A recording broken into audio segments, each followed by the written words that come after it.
Gotham, Oakland. Oh ho! I'm not in the studio. I'm at the crib having a beer on a Wednesday. It's good being on vacation, but we did a good job this year, and we calling both the mayor and the DA. And although Oakland is going broke right now, and that is a very serious issue, we're going to talk about that in just a little bit. We're going to review the budget and everything. I've got a special guest, the #1 organizer in the city of Oakland, California, bar none, except maybe me, but you can flip a coin, my good friend Edward Escobar, and we're going to go through the numbers. Who voted for the recall of Oakland's mayor and DA? Who voted for it? What's the demographic? Why did they vote for it? And are the progressives telling the truth when they claim to speak for the people? So without further ado, who voted for the recall? And we're going to find out. We're going to find out. Let me bring Edward Escobar to the stage. Edward. Hey, thanks for having me. Thanks for having me. And welcome back. So, Edward, we know exactly who voted for the recall now. And I'm going to share my screen because the first one we went through a couple episodes ago. But what we're looking at is a county-wide. Before we get in the city of Oakland, I want to talk about the county of Alameda. You see this map here. Everyone in green voted for the recall. The darker the green, the higher percentage. Everywhere where you see pinkish red voted against the recall. What do you notice? Yeah, it's hyper saturated in only specific areas. It doesn't seem to be a realistic representation of democracy, as representative democracy, rather. So there's something wrong. Definitely wrong. I don't follow. What are you saying? You telling me that the people who voted for the green recall are in green? Are you telling me that I don't. What's not representative democracy? Maybe I asked the wrong question. It's heavily lopsided here. So you could see it's a landslide victory here, but yet the numbers don't reflect that. But the color-coded chart is clearly like an overwhelming super majority. Well, it was a 60. I think it's holding at 63% right now. I don't know if the latest numbers have dropped yet in the register of voters, but the pink areas are affluent white areas. That's what I noticed. Yeah. Also, too, folks that claim to be educated. And if they're not, they're in areas like West Oakland, right, including my neighborhood in the lower, that are known to be gentrified. Just pointing that out. There's a theme that I'm going with here. I want to share another slide. So this is, by percentage, the numbers of ballots cast and general election turnout in the presidential election for Oakland's districts 1 through 7. Just people who voted. So let's go with column number 1 first. Population in 2020, registered voters and population. So as you can see, the most populated district is D7 with 71,000, and we've got 38,000 registered voters. These two is split between affluent and a flat that has a low voter turnout. D4 is mostly affluent. They have a high voter turnout, the highest registered. D5 is mixed, kind of gentrified like D3. It's low. It also includes Fruitvale, so a lot of Latinos. D6 is mixed, and D7 is the poorest district. What we're seeing here, it looks like the number of registered voters drops off the moment you get to the two most Black and brown neighborhoods, D5 being Latino and D7 being Latino and Black. What do you think about that? Well, it's, as I mentioned earlier, it's not representative democracy because you have the few that are making the determinations for how policies should be made and how they should be enforced and rolled out. And they're making decisions. The few are making decisions for the majority, and that's unacceptable. But we Well, do have well, to own up, though. We do have to own up that a lot of Hispanics and blacks are not stepping up as much as they could. We have to also acknowledge that as well and encourage people to come out and do their part. do you know that this has dropped off since ranked choice voting? I'm going to put a light on. Do you know that since ranked choice voting has started in Oakland, we've seen a significant, I believe, upwards of almost a 10% drop off in voter turnout? So By design. We got 24% in both 5 and 7. That's crazy. By design, because what they've done is they've really made it more convoluted and very confusing. There's just too many moving parts. It should really be one vote, one person, right? One person, one vote. And that's how it is. But what they've done is created an exponential impact from each individual that is voting. And that's not, and that's if they're doing it to the full extent of applying the full aspect of the RCV, right, where you could vote for as many candidates basically as you want in ranking, and that is not reflective of a very clean election. Also, it leaves open the possibilities for a lot of fuzzy math and a lot of reshuffling of votes. When that was done, illegally, it was done behind closed doors in the past. Now it's being done right in front of our faces, and it's highly unacceptable. Oh, very unacceptable. I mean, even worse is that, you notice the two places that were above 50%, D1 and D4, these are the most affluent districts. D1 being the Old Hill hippies, as well as the North Pole, which is heavily gentrified renters, and District 4, which includes areas around Piedmont and are mostly in the hills, that always typically chooses the mayor and has the highest voter turnout and is the most affluent, also mostly residing above the hills of Oakland and above the 580. But it drops in half when you get down to the more impoverished neighborhoods. D6 is interesting because it's kind of a lot in the hills and the flats, right? But D7 is all flatlands, and no one's voting. And D5 mostly flatlands and mostly Fruitvale and Latino neighborhoods, and they're not voting either. And those that do vote, perhaps in the Black and brown communities, they may follow the guidance of the Democratic Party and their voters guide. And many of them, they'll look for that, they'll wait for it, and then they'll take that with them to the polls, and they'll use that as a guide. With that comes 2020 all over again, 2022. In 2022, we had the exact same voter turnout between moderates and progressives as we did with the recalls, which is very interesting. So let's take both recalls. We can talk about them separately. And I have a theory. Progressive equals gentrifier. So here's my theory. If you look at the people who vote for progressive policies, they are consolidated in areas are gentrified. And if you look at who they're voting for, it's people who are not from Oakland. Carol Fife being from Michigan, Rebecca Copley being from Canada, Nikki Bass being from Pittsburgh, Pennsylvania, Dan Cow being from Santa Cruz or something like that. They're not from Oakland, but yet they always have the xenophobic approach to anyone who else is not from Oakland, who's not progressive, and they use that as their straw man attack.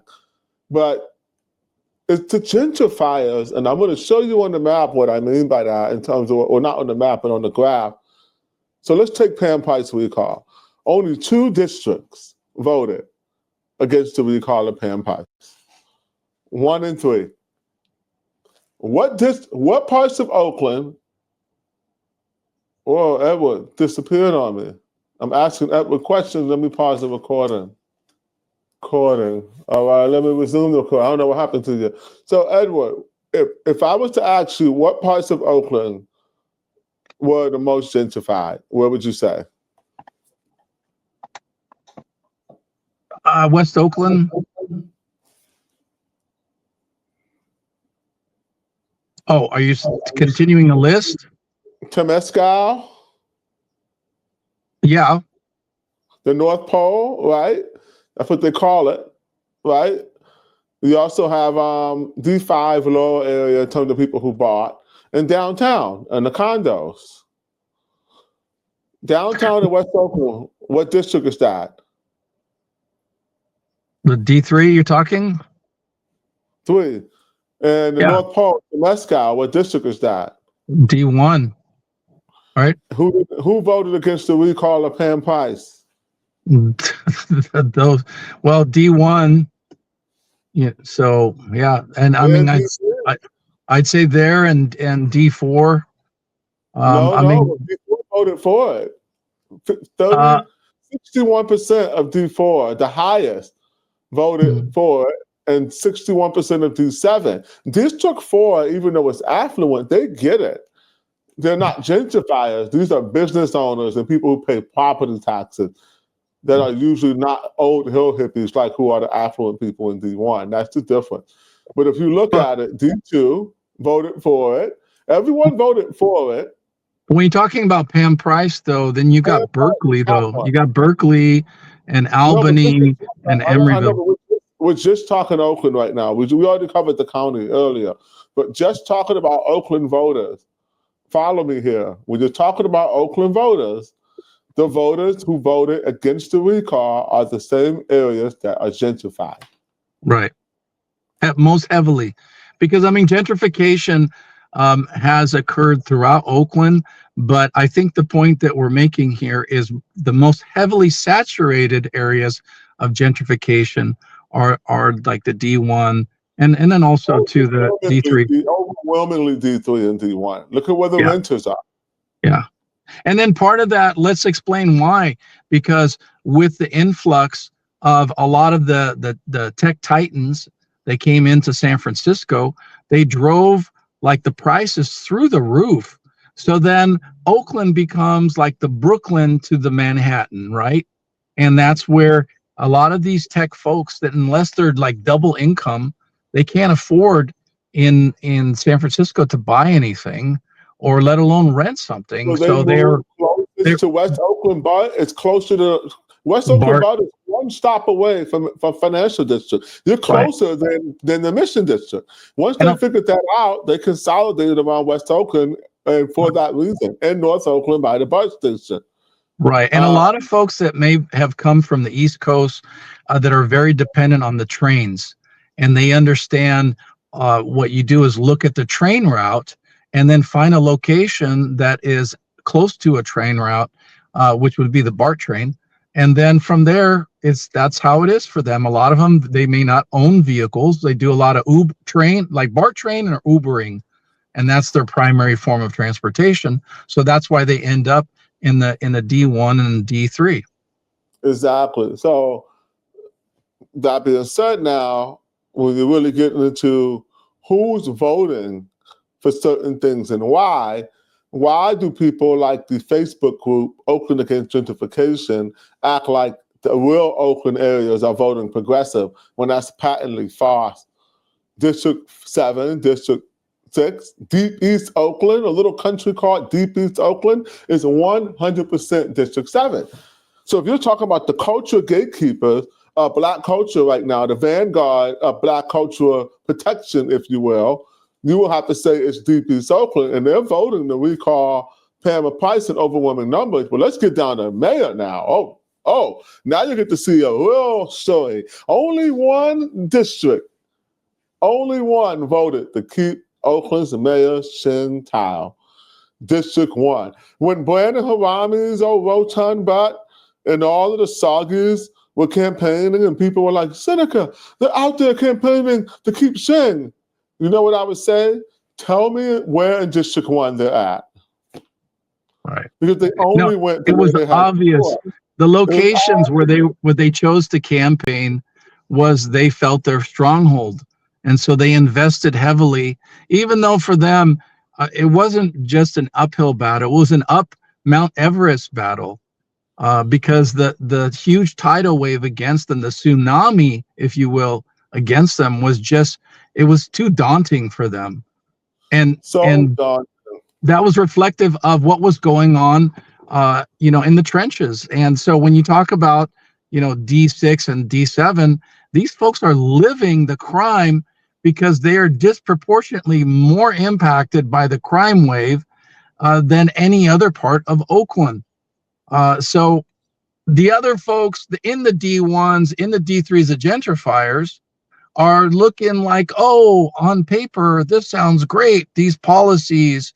And then they're basically forcing this down the throats of the Black and brown communities in these other areas that are disproportionately impacted adversely, negatively, by the extreme amount of crime that's occurring in their own backyard.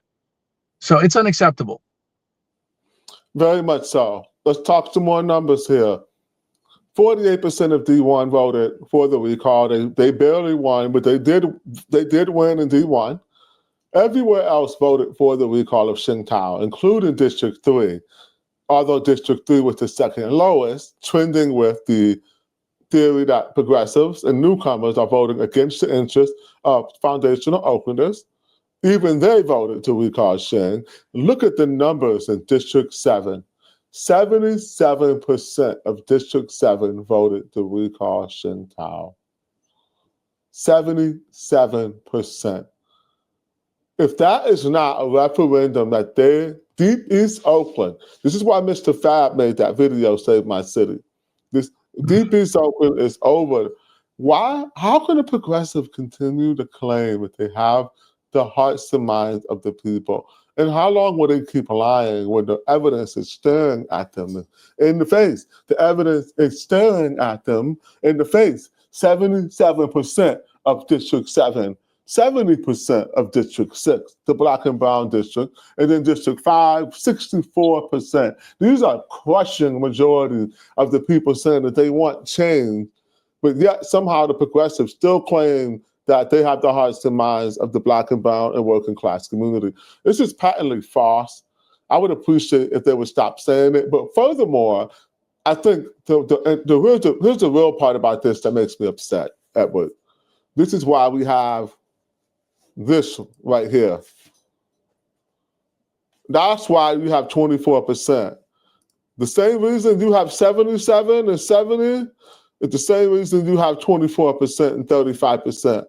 And 0% initiative, interest, absolutely no investment by any of the so-called progressive to have better voter turnout amongst the marginalized communities. So if they truly cared about the voices of the people, if they truly cared about uplifting the voices of the people, they would be going all in like Stacey Abrams to get more people to vote in these communities of color, in these working class communities of color, the working families, as they like to say, but yet they have no initiative.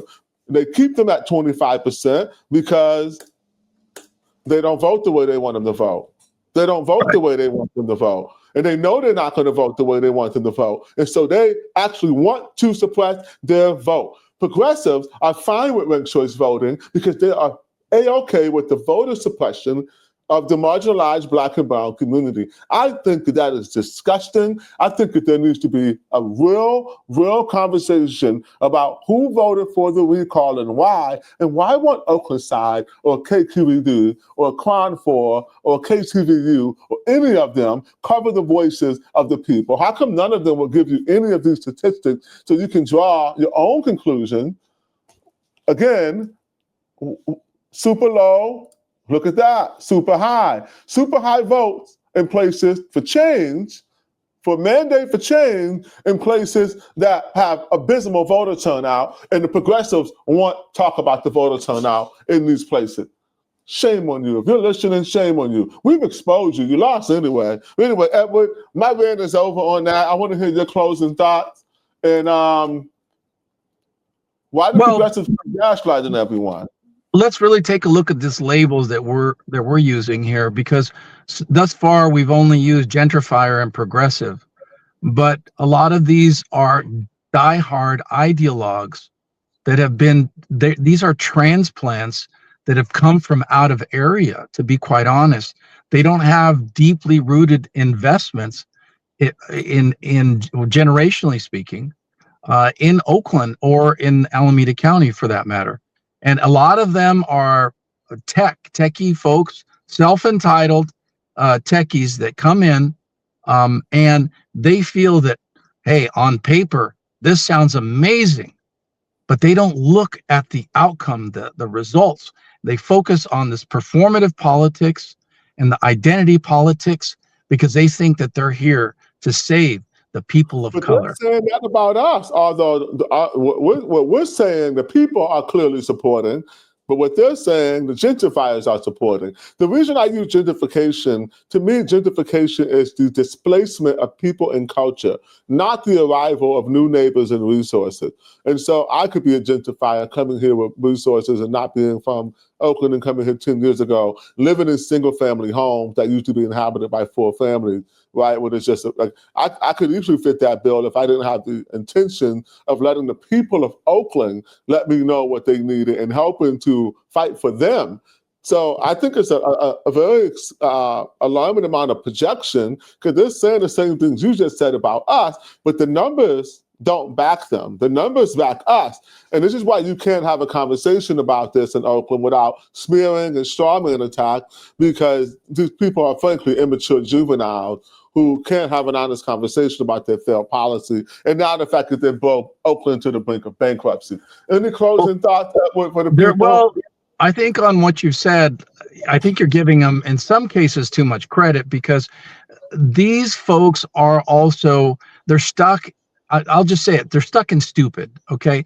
Because what happens, that cognitive dissonance, where they've had this mental programming that has existed for so damn long, and they've moved here.